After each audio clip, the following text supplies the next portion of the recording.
Live from the European Parliament here in Strasbourg, this is Raw Politics.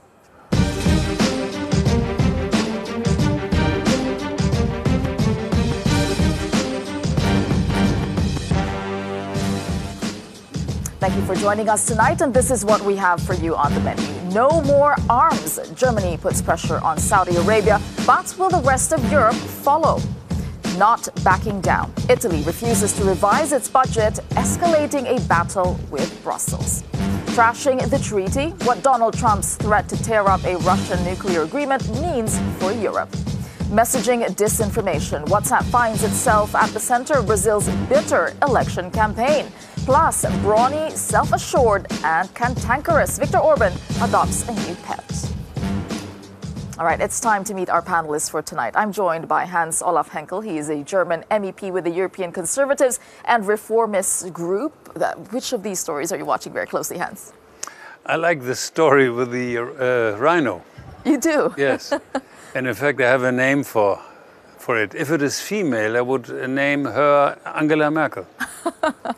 All right, there is in fact a competition to name that rhino. All right, tonight I'm also joined by Marietje Schaake. She's a Dutch MEP with the Alliance of Liberals and Democrats. Marietje, which one are you watching closely tonight? Well, I wish we could all have the feel-good stories of the pets, but I'm not fooled by the sweetness of the populace, because they're all buying pets, it seems, or propagating cute pets. Yeah. But the story I'm watching is really the spread of disinformation on WhatsApp. I think it is a very serious problem, and it really damages the right to vote in a way that is well informed. And in Brazil, of course, a lot is at stake. With all eyes in Brazil, yes, especially within the region. What that would mean for the region. Yes. Okay, we have all that and more coming up in the program. But first, let's start with our top story. MEPs will debate tomorrow how the EU should respond to the case of Jamal Khashoggi, the Washington Post journalist who walked into a Saudi Arabian consulate, never to be seen again. But Angela Merkel isn't waiting for a debate or a vote. The German Chancellor is speaking up. She's calling for a freeze on German arms sales to Saudi Arabia, and she's encouraging other European leaders to follow. Her comments come as new CCTV footage shows Khashoggi alive just hours before he went missing. That's after an explosive admission from Saudi Arabia after initially saying Khashoggi left the consulate alive. The Saudi foreign minister told Fox News that he was killed during a botched interrogation and that it was, quote, a rogue operation, and that the Crown Prince Mohammed bin Salman had no knowledge of the plan. All right, let's hear what the German Chancellor had to say about the case this weekend. Also erst einmal verurteilen wir diese Tat in aller Schärfe. Das haben wir gestern auch deutlich gemacht. Zweitens gibt es dringenden weiteren Klärungsbedarf. Also es ist längst nicht das auf dem Tisch und sind längst auch nicht die Verantwortlichen zur Rechenschaft gezogen worden. Drittens stimme ich all denen zu, die sagen, gerade was auch die sowieso schon limitierten, aber was Rüstungsexporte anbelangt, kann das nicht stattfinden in dem Zustand, in dem wir im Augenblick sind. Und viertens werden wir auch international weiter über Reaktionen sprechen. So we've had a lot of reaction, condemnation, shock, some people saying let's wait for the investigation. But here's Angela Merkel calling for an end to arms sales, well, to halt the arms sales. Do you think this is in fact going to punish or hurt Saudi Arabia at all? I'll put that to you, Hans. No, I think it's the right reaction in this particular case. I myself have met, for instance, Fidel Castro 4 times. And of course, he is also guilty of many killings in his own country. But in this particular case, I think it is very obvious that we have here a head of state, or a head of government, I should say, acting, being in charge of this killing. Everything points towards it. So you can't really arm this fellow as long as he is in power. So I would suggest that other European governments follow, number one. Number two, they should make it clear that it depends on whether Mr. Salman is really guilty, and if he is, then they will not resume arms delivery until he is gone. I mean, it's easy to say that, but is it even possible to know that? Well, if they can't prove it, then they should not send the arms. Very simple. All right, so do you think this is the right way to go? Would it really hurt? I mean, I actually think it is long overdue. We have voted for an arms embargo on Saudi Arabia in this House 4 times because of the war in Yemen, which should have been reason enough. But they could just go get it somewhere else, right? Yes, they could, but at least we would have the moral high ground, and I think that's very important. And we now see that this regime is lying, and it's unreliable, and those who thought that in Mohammed bin Salman and his government they would have a reliable partner can no longer really keep that up. So I think the lies have now become so serious that the credibility is entirely gone for those who still had it. Because you're talking about a moral high ground, but let's look at what this actually means for them, you know, in terms of numbers. Because how much does the EU stand to lose if it follows Germany's example, for example? Saudi Arabia is Europe's biggest customer when it comes to weapons sales. Let's take a look. The EU exports about 196 billion euros worth of arms worldwide, including missiles, aircraft, ships and tanks. Saudi Arabia buys 11.4% of them, followed by Egypt at 9.9% and Qatar at 8.5%. I mean, you know, as I was saying earlier, they could probably get arms elsewhere. What impact would this have on Europe? Would other nations follow on the basis of, would this hurt them? Well, there's one way around it. That is for Saudi Arabia to react, to replace this crown prince or establish beyond doubt that he is not guilty. Right, it's easy to take a moral high ground, but what about the people who are working in these industries? You know, they would argue, what about my job? Well, do I care? Well, I think jobs are really not the main point here. The point is the already very unstable and explosive situation in the Middle East. And if you look at the complete lack of strategic insights that this Crown Prince Mohammed bin Salman has displayed in the murder of this journalist, Mr. Khashoggi, alone, and then look at the war in Yemen, which is also completely irresponsible. 8 million people on the brink of starvation. That is reason enough for an EU-wide weapons embargo. We've called for it in this House, so I think what the Chancellor is doing is good. It's better now than never. So you're raising it, the point. There have been a lot of people displaced, killed in the war in Yemen, backed by Saudi Arabia, yet why now? Why just now? Because I think the credibility or the hope that people had in Mohammed bin Salman as a reformer has completely been burst. This whole bubble of promise and narrative of reform can no longer hold. I mean, the lies that we've heard over the past week since the disappearance of Mr. Khashoggi are so astounding that you really have to ask yourself whether this is a responsible government. And I think the only answer is no. And if you look at the human cost in Yemen and elsewhere, the repression of women's rights activists, homosexuals, journalists like Raif Badawi, who was flogged with lashes that almost killed him, I believe there's a series of reasons why we should not sell arms to Saudi Arabia, and the other countries on the list, UAE and Egypt, are eligible for embargoes as well. Of course, there are other countries and other leaders. Take Putin, for example. We just had a vote here in this European Parliament to put Saudi Arabia on the agenda for the next couple of days, and even the leftist people supported it. Now, Putin had obviously ordered somebody to be killed in England. And a British national was killed. The left would never vote for the same thing. And all these governments, when it gets to Putin. These governments obviously will deny this. Take nobody mentioned this afternoon Iran, which is one of the worst governments in the world. We're not selling arms to them for good reasons as well. But I hope the Conservatives will join. I did say that we shouldn't sell arms to. So I do agree sanctions with you. ever work, though? You're talking about things that have happened. Do they ever work? I mean, it's a symbol of your moral high ground, as you say, but does it work? Well, there's also human rights sanctions, and I think that those are also very appropriate here to target the individuals that are responsible for this brutal murder by visa restrictions, asset freezes, making it harder to go shopping in Paris, send children to good universities in Europe. Or visit the yachts which they have parked in Nice. I think this is the right reaction. We should really punish the people in the leadership, like, for instance, the Americans punish those in Russia and put some sanctions on them, which hurts them more than anything else. When Turkey comes out with their investigation tomorrow, will you trust what they say? Would you believe it? It's difficult to say. It depends on what they come out with. I don't trust Erdogan in this particular case. However, I think he has some motivations to come up with the truth. And I should say, thanks God, he has obviously more facts and perhaps can pull the rug out under the Saudi government lies. And what about Parliament tomorrow? What kind of consensus? Do you think there will be a consensus tomorrow? Well, we've called for an independent investigation precisely to be absolutely sure and not to get stuck in the blame game between two countries. So I think an independent investigation, as the UN called for, is very important.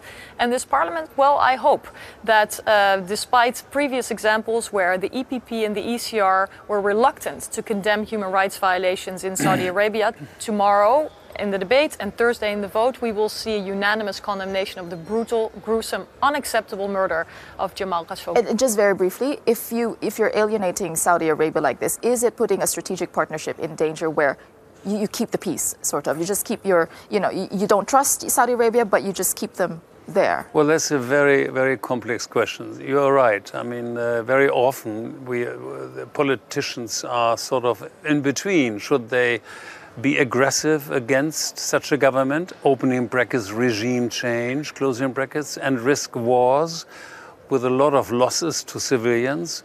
Or should they hold up their human rights records? The Americans have very often in the past tried to do that and created other side effects like wars, which were even worse. So it's not as simple as it seems to be. Well, what is crystal clear is that Mohammed bin Salman has alienated Saudi Arabia from the international community and not the other way around. Right, and as you say, Saudi Arabia will be on the agenda. We should make sure that those people who are now going to this big conference are being blamed for going there. I think this would be a scandal, for instance, when the Siemens chairman really shows up there. Okay, we'll be keeping an eye on that story, of course. And another story that we are watching here in Strasbourg is the growing battle, actually, over Italy's budget. That's in a letter addressed to the Commission today. Italy doubled down on its original fiscal plan, refusing demands from Brussels and setting the stage for the Commission to reject the budget tomorrow. Here's Italian Prime Minister Giuseppe Conte. Sediamoci intorno a un tavolo, lavoriamo, ma consentiteci di spiegare la nostra manovra. Se il giudizio viene anticipato e non tramite le procedure e le regole procedurali, quello è un pregiudizio che è inaccettabile. All right, they are not budging, actually. They're standing firm. But they've also said, look, we're not going to leave the euro. This is not going to affect the EU's fiscal health. So what's the problem? No, it does affect the financial health a lot. Let's face it, the target 2 deficit of Italy has now almost reached 500 billion euros at the European Central Bank. And at the end, it is the Germans, the Dutch and the Austrians who might have to carve up that bill. So I think the reaction of the European Commission is right, and they should not budge. On the other hand, they can't do anything. They can't send the troops to Italy and try to change the budget. If they decide on that budget, they will indeed make it. Sure, but looking at the other side of it, a lot of the social discontent we saw, the anti-austerity protests, and poverty. Some people attribute that to tightening of the budget. Yes. Do they not have a point to pursue a different line? A different line is good because Italy desperately needs government finance reforms and a sustainable approach. And I think ratcheting up the deficits, promising universal basic income, is not a sustainable solution. In fact, it's very risky, and it is a risk that is not contained to Italy. And that is why the European Commission, of course, has to make its voice heard. It's exceptional that it does in the way that it has, but we have to make our voice heard, and indeed risk that the Italian government would take on would spill into the rest of Europe. And that is something very undesirable for everybody. It will pull down everybody. And what about the mandate that they have to implement? They were voted on the basis of implementing the plans that they set. Look, what about that? What in this discussion is totally forgotten is the reason for it. Italy was a very competitive nation in the 90s. I was then in charge of German industry. And I tell you, the Italian industry, whenever they couldn't reform, you know what they did? They devalued their currency and went back to the market. And the euro has resulted in the following phenomena. From an Italian standpoint, the euro is much too strong. So they can't export anymore. They lost their industry. And for Germany and for the Netherlands, the euro is much too weak. So we are exporting like hell. The real issue is that we have here a currency which is too strong for one country and too weak for another. But this is the view from Germany, a year from the Netherlands. There is clearly a difference between countries in the south that in the way that they see how to pursue budgets. Isn't this a kind of let's say, rhetoric or plan that gets people like the Italians really upset with the EU? Well, I don't look at this as a Dutch person. I look at this from the point of view of the European Union as a whole. And it is not difficult to prey on people's fears, to fuel people's fears and to promise them a better future if you don't have to pay the bill for it. But of course, this is what we want to try to convey to the Italians, that you need to have... I just wonder if your skepticism is more damaging than to the Well, Union. I think we also have to be realistic and warn the Italian people for the consequences of this budget. I mean, there can be short-term and longer-term effects, but to pretend that this is a sustainable future for Italians and that people won't suffer from the backlash to a failing economy and potentially worse is, of course, not genuine. And we have commitments that we all take by becoming members of the EU and members of the Eurozone, and those should be upheld by Italy as well, no matter what government. I mean, definitely the Italians will There's only one solution. They must leave the euro. It's very simple. Well, they said that they wouldn't, and we will be hearing from the Italians definitely on this debate. But for now, let's move on, because it's time for today's Power Play. It features a rather unlikely couple.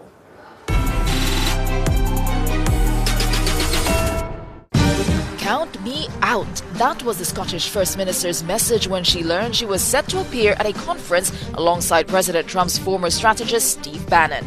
As news of her boycott broke, Nicola Sturgeon took to Twitter to say that she would not be taking part in an event which risks legitimizing or normalizing what she called far-right racist views. The BBC, which is co-hosting the event, hit back, insisting that journalism is about asking tough questions and understanding what is happening in the world and why.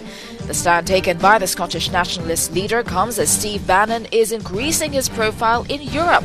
Recently snapped alongside Matteo Salvini and Marine Le Pen, Bannon has been making overtures to the continent's populist leaders ahead of next year's European Parliament elections. Love him or loathe him, Steve Bannon is a name you'll probably hear more of as he tries to bring a Trump-style populism to Europe.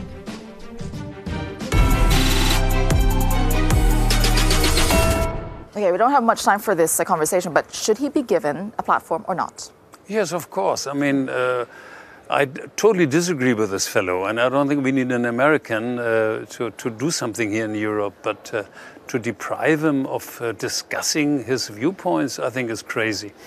Next time, a European can't talk anymore in the United States, so I think freedom of speech here is more important than anything else. What do you think, Maricha? Is there a benefit, is there a danger of him? Well, it's of course a big question of how these people are given a platform. I agree with that. Who do they represent? Are they being asked tough questions, or do they just create a podium of spreading lies, fear and division here in Europe? You don't think there's a danger of what he's actually saying in those when he's given a platform, that this might fuel sentiments that are divisive? Oh, that is precisely what he will do, and that is entirely predictable. And so it is not about him not speaking, it is just about the First Minister not wishing to participate in the same event. And that is entirely up to her. Not engaging, isn't that dangerous? I like her, I should say this, because she is a Remainer. She wants to keep Great Britain in the European Union, but in this particular case, I think she makes a mistake.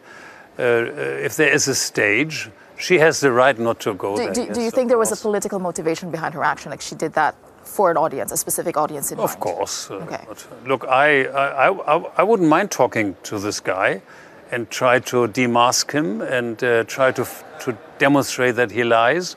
But if nobody does it, I think then he becomes a martyr, and he shouldn't. But he also does this through interviews. I mean, he was interviewed on Dutch television before. He was simply just screaming and accusing the journalist of being biased. And, I think that's his style. But I think you will have the chances, as we were saying, he will be around. I think he wants to stick around in Europe. Maybe Raw Politics could be a podium. All right, coming up on Raw Politics, easy to spread, impossible to control. The power of WhatsApp when it comes to election misinformation. Plus, a nuclear treaty under threat. Why the U.S. President Donald Trump is threatening to tear up a key weapons agreement with Russia. That's after the break.